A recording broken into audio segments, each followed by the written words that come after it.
Pituophis melanoleucus. Right when we thought we weren't gonna go, settle down, mate. Christian K. from Georgia had the coolest reaction after spotting the rare pine snake he'd been searching forever for. This is the snake I've been looking for my entire life. One of the rarest snakes in all the southeastern United States. Sometimes known as the ghost of the sandhills. I woke my good friend of mine up for like 3 weeks, 4 weeks in a row, every single Friday and Saturday or whatever. I had to wake him up about 4 a.m.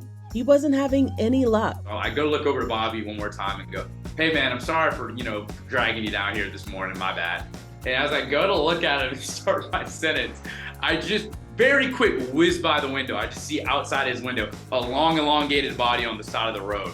And so I swerve the car over on the road. He's like, whoa. So I'm running around the side of my car, and that's where you get the goofy manic screaming you hear in the video. Oh my gosh, this is such a beauty. Look at the coloration, an absolute stunner. Oh my gosh, this is the snake we were coming after today. I try to be somewhat educational while I'm screaming about this snake, but hands down, had to be one of the craziest days of my life. That was just completely, I did not expect that. The 22-year-old has been into wildlife his whole life, much to the dismay of his family. I was always smuggling praying mantises and spiders and stuff in mayonnaise, emptied out mayonnaise jars with holes in the lid.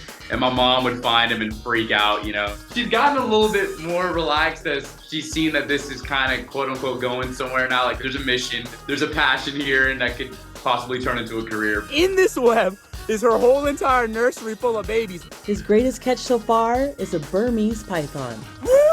And guys, this right here is Python vividatus, or a Burmese python. One of the largest snakes in all of Southeast Asia.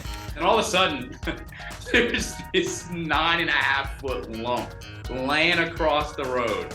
Just these logs just laid out. In my mind, I said, Burmese python, and bolted out the car. But later on, everybody else said all they heard from the backseat was One of his biggest inspirations is, you guessed it, Steve Irwin. When I'm sitting there trying to figure out how to catch something, I'm like, man, how would Steve do this? What would he think? A lot better than me. I'm nowhere on that level, but yeah, he's my hero. As for the one thing he's scared of, people. That is about what scares me the most oftentimes. After college, Christian hopes to one day turn this passion for wildlife into a career. It's really cool to get to be able to touch people in that way and see them kind of change their perspective around about some of this stuff. Oh my gosh! I can't believe it. I know I'm blowing y'all's eardrums out right now, but this is the snake that I've been looking for my entire life. I could just give you a kiss. For Inside Edition Digital, I'm Andrea Swindle.